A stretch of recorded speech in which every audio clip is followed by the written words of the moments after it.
Where, I don't know when you have to store them or something. Yeah. There's something else that starts later. We have to say that. So sorry. Oh, let me-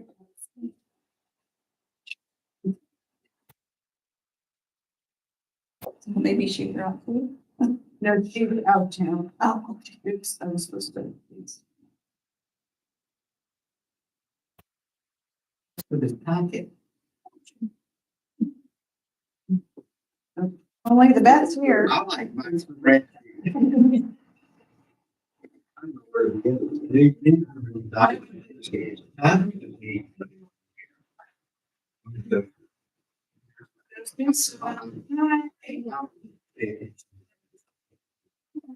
So you're around the room. Right there. Yes, me.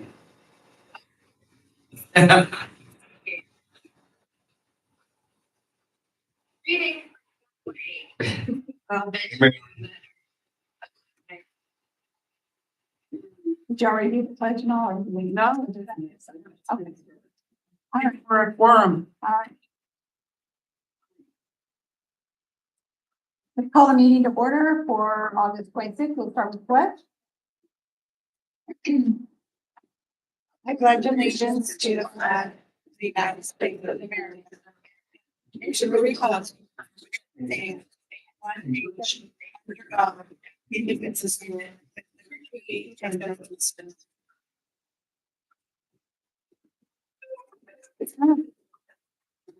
All right. So prior minutes, do we have any questions or concerns about the minutes from, is it February? There's another July.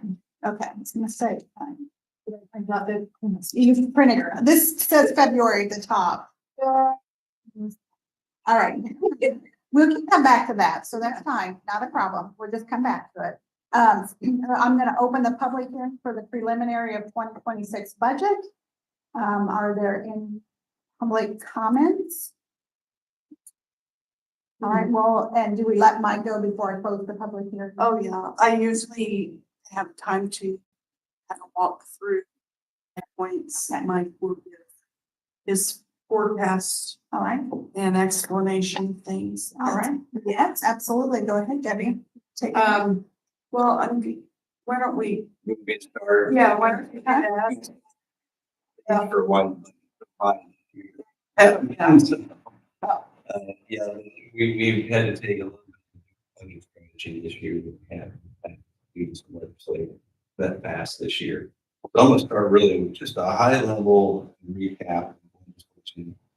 Probably one of the most active sessions I had gone through, and I've been doing it a long time. Debbie's been doing it a long time. It was quite the session. I said, started like a train. It didn't feel like anything could slow it down and finish. When they got through, Senate Bill 1 together, it never went to committee, went straight through the House and the Senate and right to the governor's office, signed. And there wasn't much anybody could say to kind of change the direction of it. But just kind of recap, Debbie, jump in here if you have something that's different than my perception of it. But we had Senate Bill 1 that came out in its original form. That was the governor's. He ran on a campaign that he was going to roll back taxes.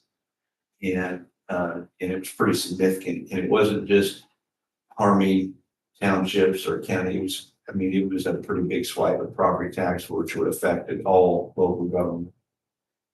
There was no replacement revenue in that model. So in other words, there's no way to make up what would otherwise be lost. Then the senators, I know, were working with the governor's office trying to lessen the impact of that because they too thought that might be. And so there was lots of interaction going on at that time, and their solution wasn't necessarily to roll back taxes.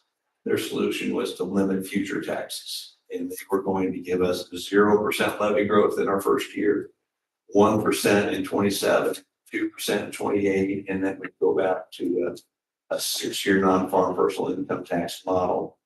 And so, and that too had no replacement revenue. There was no way to go back and ever catch up from from the dollars that would not be collected. On the House side, Representative Thompson, Chair House Ways and Means, had spent a lot of time thinking about property tax reform. And they'd come up with a bill that was pretty complicated in how it dealt with property tax. But it didn't stop at property tax. There's significant reform with local option income tax. And this, Kim, you're going to hear this twice now. So maybe a little different version because there's township perspective, a little bit different here than we talk about some things, capital projects. But so in his bill, there's a pretty steep cut, and he was really eroding the tax model, and or though he then put the ability to adopt more local option income tax into that, and would help most of the counties. Not everyone would benefit from a higher rate. Most of the counties would benefit from it if they so choose. But they pointed out a while ago, you know, they kind of pushed it down to local level to make that decision. And so, but as I've said to all my clients, I said, except schools have no ability to make up some of the loss. It's best to have a tool in the toolbox to be able to make it up. If they have no tool at all, at least you have a fighting chance in the future. They could have just cut it and with no makeup. But really what happened, the big piece is what happened. And it's pretty complicated. It's a pretty complicated bill. People struggled to explain it. Even legislators didn't understand all the complexities of this. But right now we have a supplemental homestead deduction. It's at 37.5%. Between now and 2031, that is going to increase to 66.7%.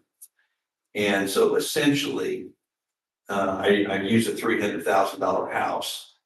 A $300,000 house in year 2031 will only be paying on $100,000 assessed valuation. So a third house is full. And so in addition to that, and this is where they got the governor across the finish line, because he was threatening special sessions because he didn't feel like the cuts were deep enough. And in my opinion, how they got it over the finish line was they then included in the Thompson's bill a new property tax credit. Different than circuit breaker, this is credit, and it's applied after the tax bill. So you apply these new deductions and you calculate the tax bill, but at the end of that calculation, you subtract either 10% or $300. And again, on a $300,000 house, a 1% cap is $3,000. So max that home's going to pay is $3,000. But so they would have a $3,000 tax liability normally, maximum, but then this $300 credit applies to it. So now that's how they got essentially below the 1% cap. So we've always had the 1% cap, and now we're actually below because of this 10% or $300. And so that's new, and that credit is a pure loss. I mean, especially in 26, there is potential in future lists to try and make up for that loss, but right now in 26, this new credit will get put in place, and it is a pure loss for revenue to all units. And so 26 though, the supplemental homestead deduction, how it's changing in time. It's really just going from 37.5% to 40% this first year, but from there on, it's about 6% a year. It's increasing. And they didn't stop there. They said, all right, we're going to put a new credit in, or new deduction in for 4% or the 2% category. And that's rental property, essentially, in farmers. And farmers did pretty well this year. So they have a new deduction they've never had. It's going to start at 6% in 26. It's going to go to 33% by 2031. And so that's more assessed valuation that's going to be lost over time. And they didn't stop there. They also eliminated business personal property, 2 million or below, starting in 27. It was originally scheduled to be $1 million or below in 26, but they realized they didn't have enough time to do that because everybody had filed personal property returns. Mechanics just weren't going to work, so they amended it, saying in 2027, any business with $2 million or less of personal property will not have to report And in addition to that, we're doing away with what's called the 30% floor. So where they would depreciate down to 30% and then stop before. Now, if a business puts in new personal property, that new piece of equipment can be depreciated all the way down to zero over time. So, you know, I've used this comment for many, many years. This isn't, I'm sorry, Marilyn.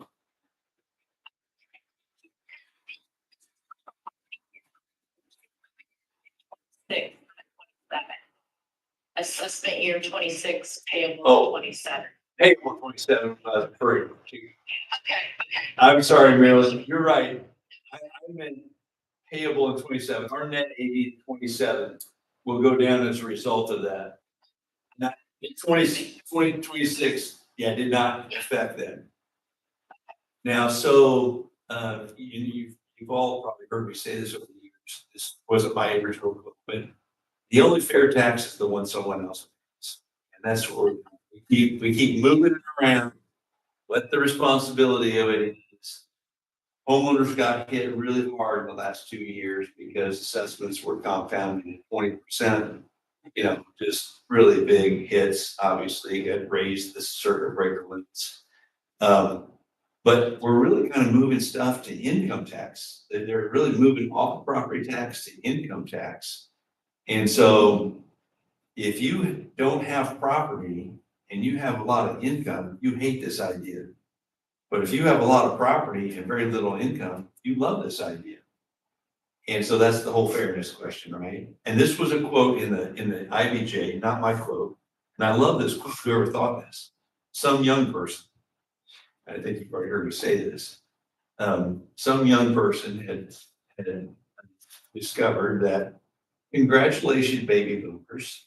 You own all the real estate and you just got your property taxes lowered. And you raised my income tax, now making it even harder for me to buy a home. Property values are higher, they can't afford it, now we're taking more income from those younger folks and just made it. So I'm not saying it's right or wrong, I went, aha, there's a young person that's a pretty good shot at what just happened. And so now some of us will be right in the middle, right? Your property taxes might go down, your income tax is gonna go up, or you somewhere, who knows how you're gonna be affected exactly. So just lots of things happening with the assessed valuation. Marilyn, jump in here, but what we saw in 26, we still actually saw quite a bit of AV growth in most places, not everywhere. But we still saw AV growth, mostly due to the adjustment of commercial assessments. Maryland was the last time commercial property had been adjusted. Was it 4 years? The tables?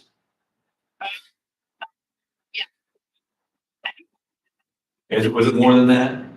So, yeah. So it doesn't seem right though, you know, that here we trend residential every year, but on commercial, it's like we got the old cyclical reassessments in.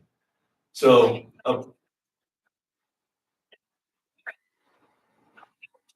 yeah. They don't. Yeah, and I'll tell you, Marilyn. Yeah, and there's some weird things obviously with the pandemic in there, but it's interesting, Marion County as a whole, shocking. Almost went up 9% as a whole as a county. On that was huge, I thought, for Marion County.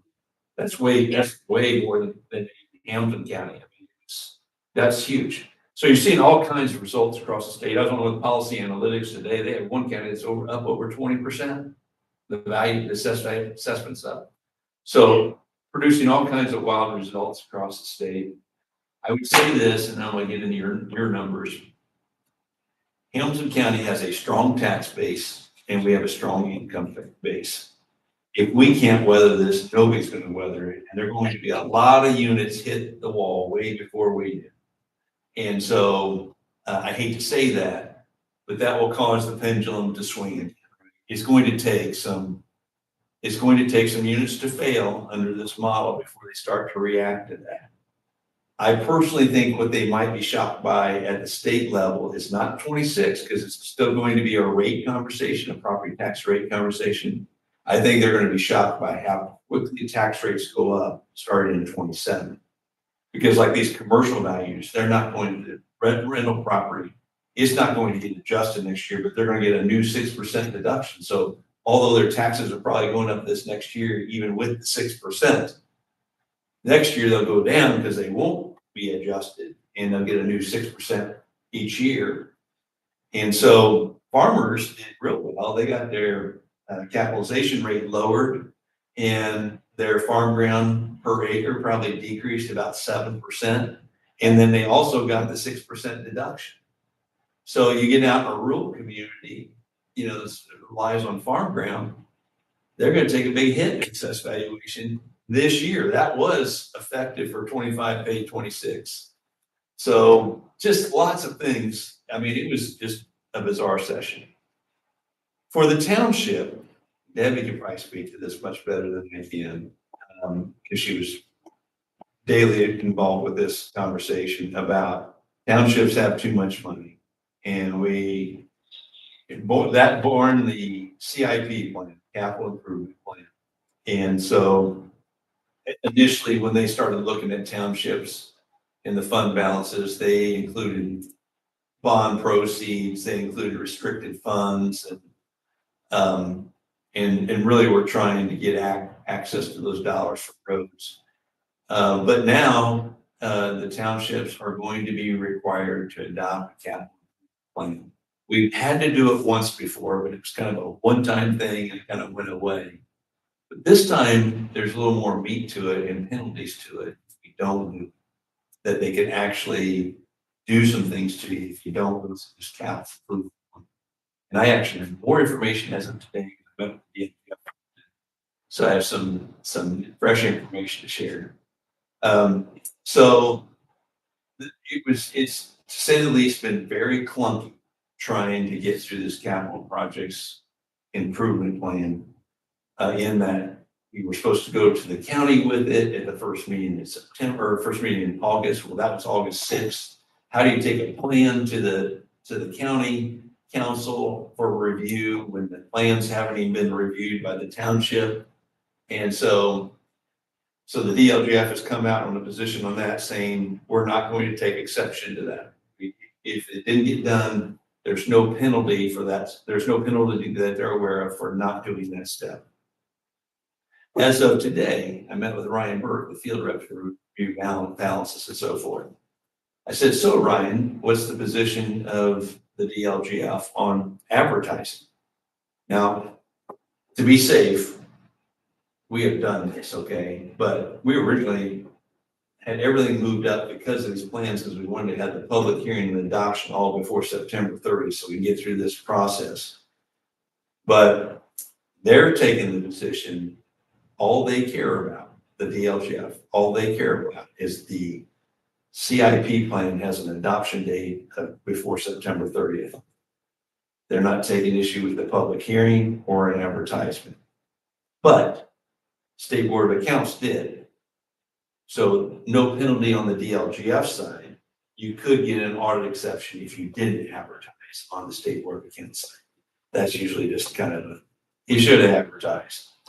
Well, you know, I'm sure they'll clean this up in the next session. I like what that position is because I questioned whether it had to be advertised. Schools don't have to advertise their capital projects plan. They just upload them into Gateway and they're part of the budget process. They have a public hearing with their budget and they have the adoption. And it kind of goes through Gateway for schools. They don't advertise separate. So needless to say, there was not a lot of guidance that came along with this. And so everybody was trying to do the best they could with this. And even the templates that came out from the state didn't work correctly when they first started coming out. And so I think they do have that piece done. This is a lead into our budget, Delaware Township. It was my recommendation to Debbie is, listen, we got to do this capital improvement plan. But, you know, are they going to take another swipe? So I'm going to try to get these balances because there's some rumbling saying, no, townships are tying this money up. Will they take another swipe out of this next session? And my recommendation is let's appropriate all the cash. if they do that, you're prepped and ready and appropriated to spend it. You're not having to wait for anything. And it also basically in the capital plan that basically shows zero cash balance at the end of 26. If we, we will simply de-appropriate it and adopt it again in the next year's plan. And so, and it's also been my recommendation to include things in 27 and 28, even if we can't fund them. It produces a negative number. That just shows you we've got way more needs than what we save in cash. You're just penalizing us for being conservative. So Right. Go ahead, Marilyn. Did you? No, we just said, right. Okay, so this year's budget ties up all your cash, and it's really in the township fund township fund and the rainy day fund, the votes. The capital improvement plan is supposed to also reflect the capital expenditures for fire, but it doesn't have the impact because it's separate, it's restricted. And of course, you guys know we put the meeting. But a lot of townships do deal with that. But they really then just focused on the unrestricted funds. In your case, that really means your general fund and the rainy day fund. And so we have put together a budget that will, should something change at the state house, you can make the decision not to spend it, or you can make the decision to spend it very quickly if you want to, if that makes sense. So, Debbie, you want to touch on the budget then, let me hit some of the Yeah. highlights of the fiscal plan, Trying to get to the detail. the rainy. Yeah, that is on page. Page 5, yeah.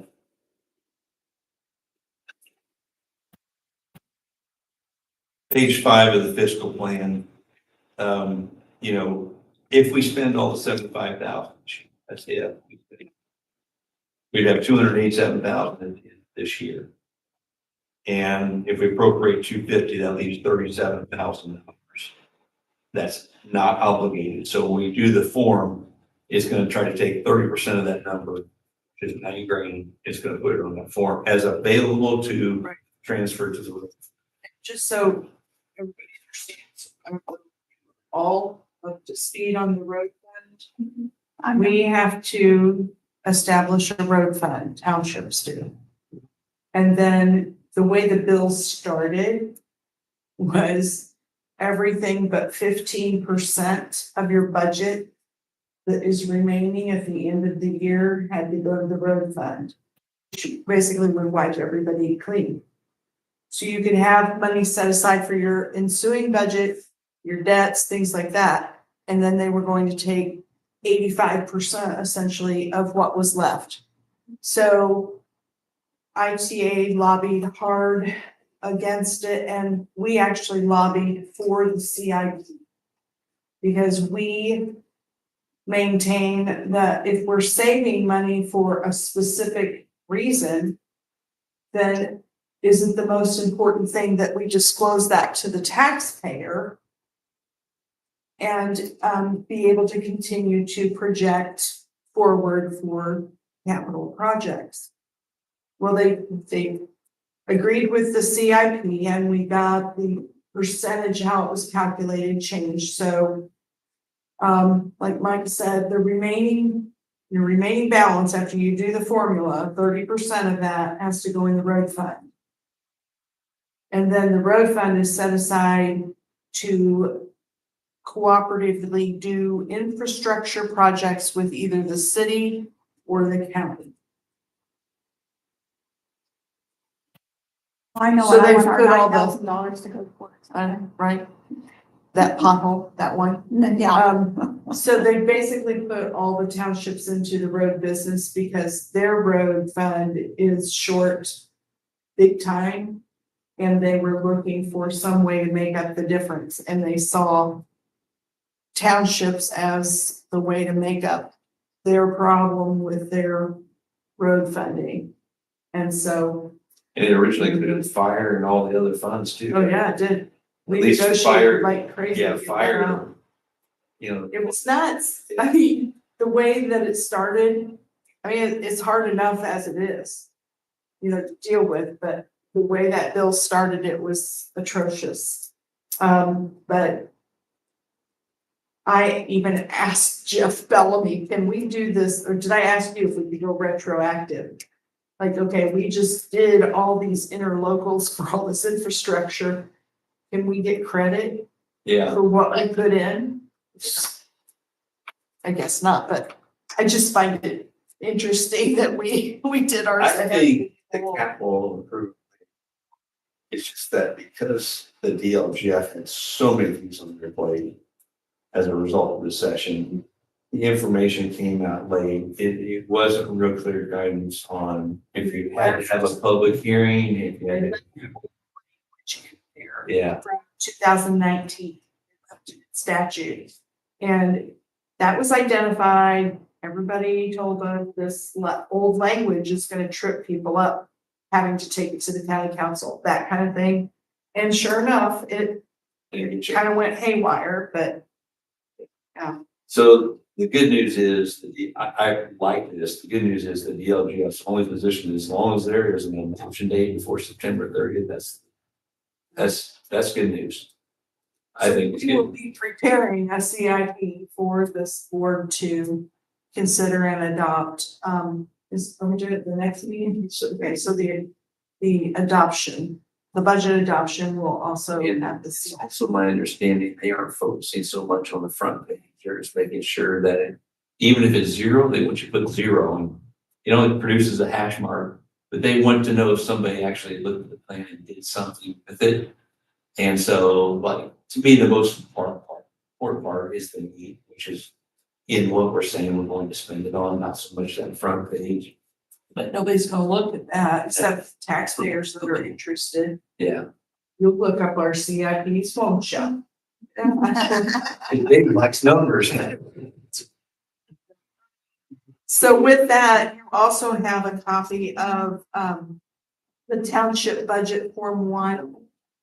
And at our last meeting, we went over some preliminary figures. Those have been worked into what you've seen here. And as the biggest changes are what Mike noted, that we are appropriating more cash than maybe we typically would, but we are looking to possibly get some projects done that we've been saving for or know we needed rainy day funds for, like new roof on this building.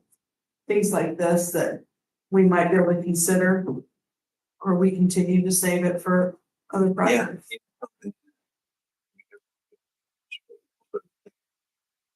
Taking enough cash to be able to property tax, selling the property tax. The general fund, we're using pretty much, we're not relying on property. But I think you gotta think about what's the right amount of cash balance we should be leaving. Especially with this whole lit thing coming up. We haven't talked about that in great detail yet either, but go ahead through your budget stuff. Oh, well, I'm just putting it in front of you. And I guess I would open it up for your questions or comments. If you wanted to see a comparison year by year, by the way, tonight is no action. You have lots of time to review all this, so it's not like you have to react to this tonight. This is pure information as a public hearing. But if you go to the page, starting on page 30, you can see a line by line comparison of last year's budget and this year's budget. But again, the most notable is the very last bottom of the page and under 2026, we see the capital budget from 40,000 to 800. Yeah. Otherwise, the budget's pretty flat for the most part. We tried, didn't we? Sure that We were pinching here and pinching to try to See, but that's what's so frustrating, right? Here you're being good stewards by doing it, and we're getting penalties for having it. Well, are there things, I mean, even like $37,000 in that fund, is that reasonable, or you think should we try to spend it? Look at that again too, because I don't. infrastructure. Yeah, I don't even know that you have transfer or is it just eligible to change? You're saying, You have to do the resolution this year to establish the fund. yes. Now, have we done that here either? Okay, you're gonna do it at the option date, with the adoption. Some have, I heard Tom's Web is already. It's pretty. It's already in there. They put it on there. So even if there's zero in there, they still want you to establish the root fund. So the 800,000 is because we took out the bond and everything to fight and spend on this, or what is the 800,000 number for? That's just cash that's appropriated and available to be spent. Oh, okay. And it's very possible the DLGF will get done with this and say, hey, you don't have enough money for that. We're gonna cut the budget. We're gonna cut that back, but that was intentional to tie in and position you to be flexible. Flexible meaning you can react quickly if you start to see something bad happen.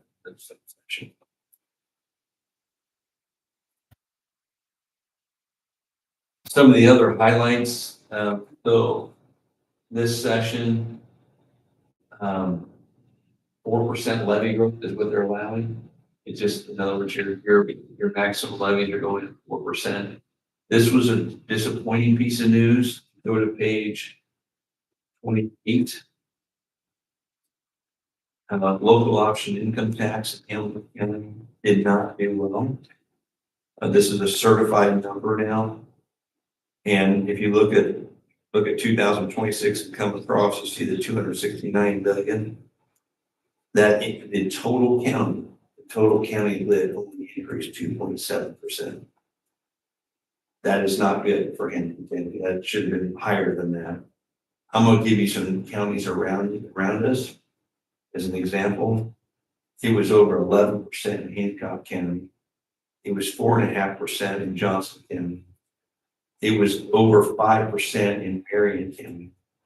And it was over 5% it was 6% in Madison County. I have emailed the Department of Revenue and asked, we're not saying this is wrong, but on the surface, how could Hamilton County only be up 2.7%? And all of the surrounding counties around us are up. That history. As the east. I mean, if we didn't grow another person, just incomes alone, you'd think we'd go 2.7%. So I don't have the answer to that. That'll take a while to peel that apart, but that's what we have to work with. We got disappointing news there. So we're gonna lose money to the new credit. We got bad lit numbers. And we're getting a 4% increase in their levy. So it's tightening up is the point. We do have the certified assessed valuation. Nothing shocking here. But if you go to page 9, the township as a whole went up 1.62%. So so we're going to see a tax increase on the rate this next year, because when your levy goes up 4% and your assessed valuation goes up 1.62%, if they were equal, there'd be no rate increase. But with this, it's not going to increase a lot, but it is going to increase. The unincorporated area actually went down 0.63%. And so some of that was due to some annexation effects. And so on the other hand of that, your contract will go down because your contract's based on your portion of the pie. Fall Creek unincorporated went up 9.24, and Fishers as a whole went up 4.07%. So that gives you some idea on what that is. And that included the commercial values being adjusted. So although a lot of that commercial too is in TIF and Fishers, Phil, those lots in TIF areas. So anyway, those are kind of some of the big picture highlights, and this budget looks different than others. It is a reaction to what's happened down at the State House. In most cases, I've told them, you don't need to take a knee-jerk reaction to what happened. But for townships, we kind of did, because we had to position ourselves to be ready with this, protecting the cash with the capital projects plan.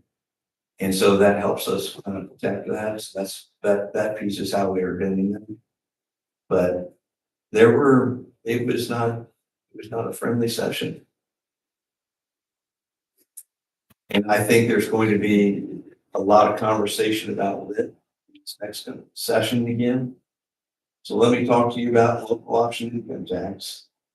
Right now in Hampton County, we have a rate of 1.1. 1% is what's called expenditure rate, and 1/10% goes to basically the E911 system to operate the E911 system across the county. That money all goes to the county. The 1% is allocated to townships, libraries, the cities and towns in the county. And whatever's collected is prorated basically essentially on property tax. And so if you go to this is sort of page 26.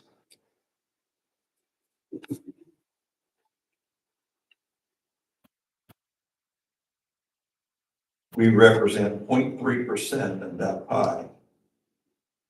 And so here's something interesting, Debbie. For the first time, I've talked about this for 20 years. Lake Township's portion finally dropped. How about that? It went from, We've been sitting around waiting for that. it was almost 4 million in 24. And in 2026, it's 1,000,006. So that old debt is finally paying off, causing our levy to go down, and they're losing that portion of the pie. Adams Township went away. So here's the concern then for me. So the county now will be, right now we operate under what's called a lit council. And the lit council is made up on population based of each city and town and the county. And you would think the county has a large vote. They actually have a very small vote in. They only represent about 6.9% of the lit vote. So you think about the unincorporated areas, there's not many people out there. So the cities really have had control, if you got two big ones together, decide whether you want the rate to go up or down. But in the new model, starting in 2027, between July 1, 2027 and October 1st, 2027, the county now will be responsible for adopting their own lit rate for the county.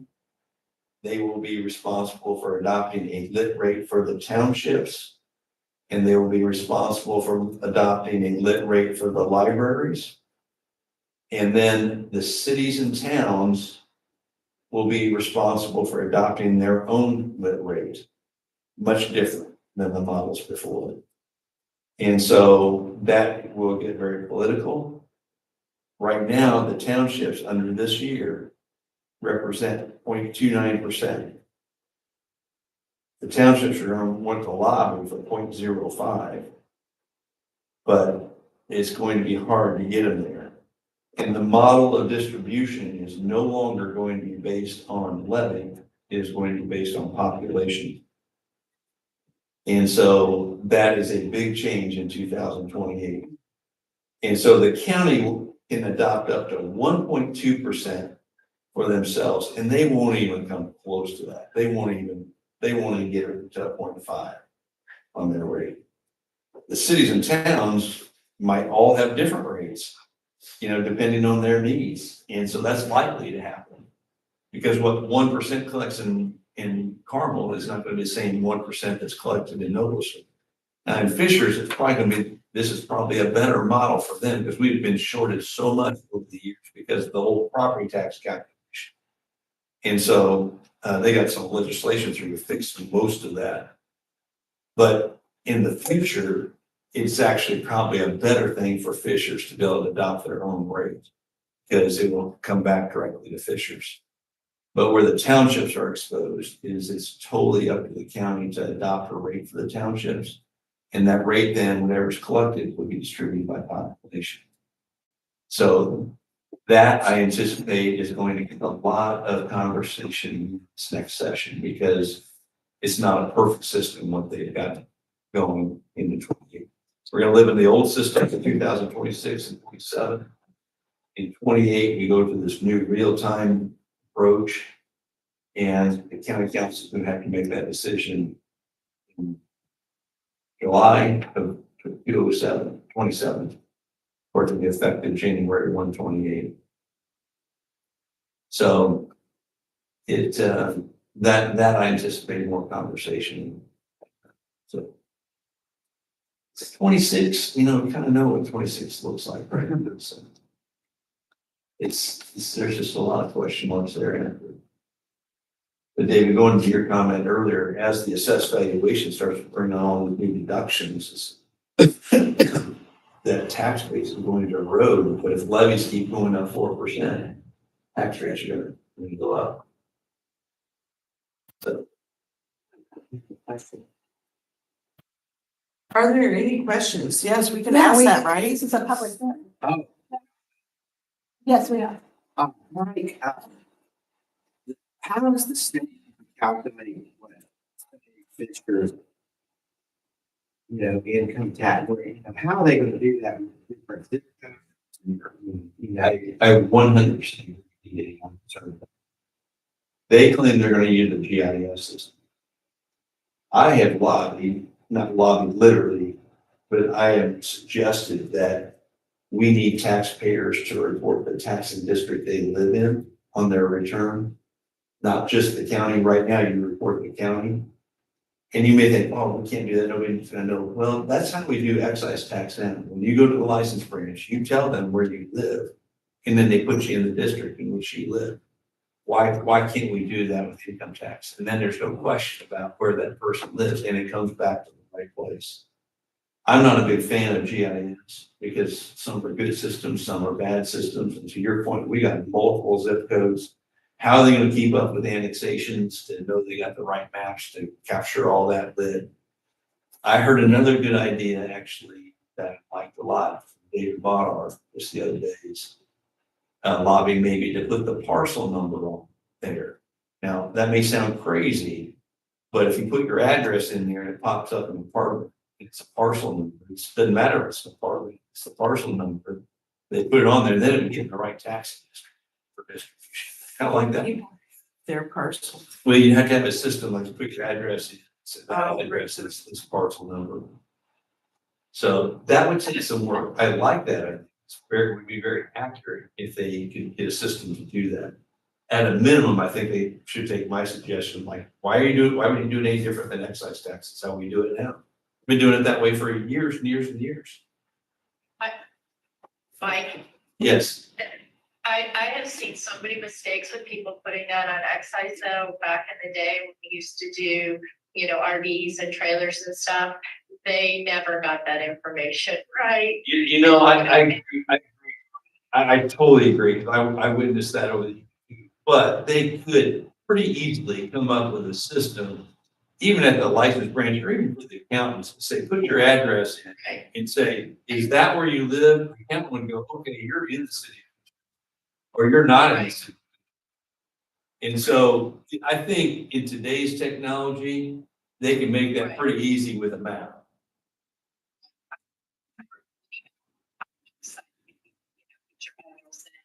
Officer parcel and that information there, but somehow we have to get it more, user friendly, but I wouldn't rely on taxpayer. So, but it's just that they're gonna know their address.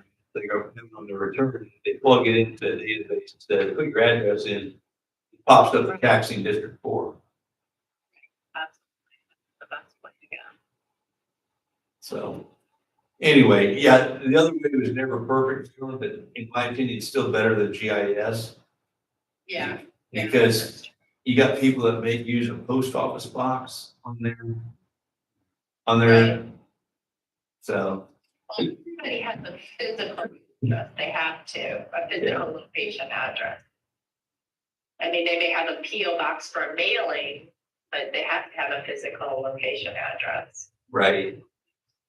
But Well, yeah, but, well, I guess, yeah, I mean, not everybody, but even apartments, that's the hard part. Apartments addresses don't come up on our system.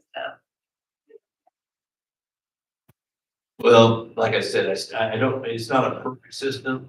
I like the park, if we could get to the parcel, if we could really get a system that would do that, that'd be my favorite.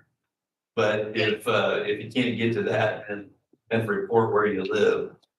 And then last thing, GIS, I'm just not a big fan of GIS. So that's kind of the, And that's, a little longer than normal, but this was and it still is, I mean, this has been a stressful year. I hear you. Any other public comments? None, I will close the public hearing. Talk to the capital improvement plan. Thank you so much, Mike. That was excellent. and Thank I you, Mike. think on the CID, it's just what I already said. So I think we kind of finished that. All right, He's inside the public hearing. okay, great. Then we will move to the project please.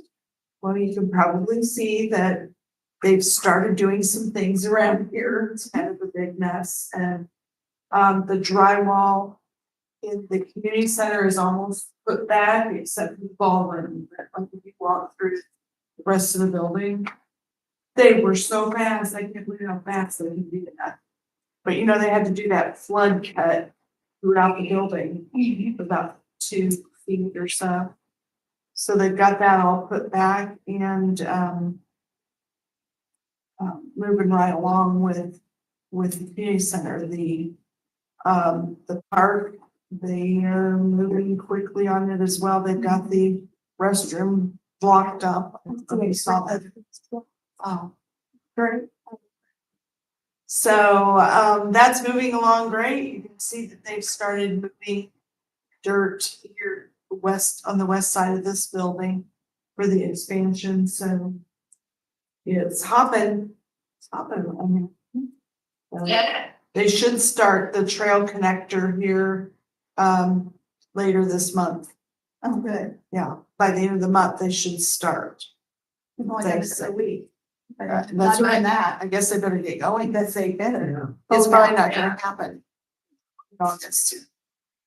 Okay, so it's gonna they're gonna start in September. Well, when we were here, what was it, July 23rd, they were like in 3 weeks. Yeah. So, I know I had a neighbor that lives here on 131st Street. It's like, what are all those spots in my yard for? I'm like, Uh-oh. It come in. no. I'm like, he's a terrible, he could be yard. I'm like, I wanted to say, well, we show him less than all. But I didn't. So you explained to them what's going on. Yeah, I did. I said if he had any questions, call the Department of Public Works because they have all the plans. Yeah. You know, like where is the sidewalks? Very good. The swing bridge on the river. Only that they set consider like an outline consideration for the plat. That's the biggest communication in weeks. So it's plugging along. Do they have an open? They are saying, I think they said November, Oh, okay. but I'm trying to keep track in my head of the Yeah, different start and dates of different pieces, so. Yeah, no forgive me. problem. Yeah, We won't hold you to it. okay, Okay. thanks. Is that something you can put a name on? Well, Clay is doing the research on the river. And the use of the river by the Indian tribes at the time. So they are working to figure out historically if we should name or say or do something. Is that what you? Yes. Yep. More to come. Wonderful. See, I was thinking about Chase Bank Bridge, you know, they get some corporate sponsorship dollars in it.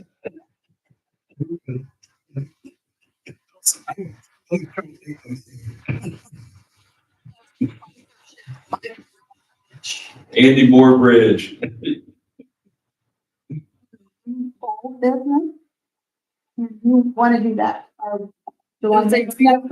Or you want me to? You want to do it? We can do it next time because we'll have new one here. Or they have all your signatures. Okay, let's do that. Any new business? Next meeting is the 9th, right? September 9th. And I will try not to be late. I have 2 alarms set on my phone.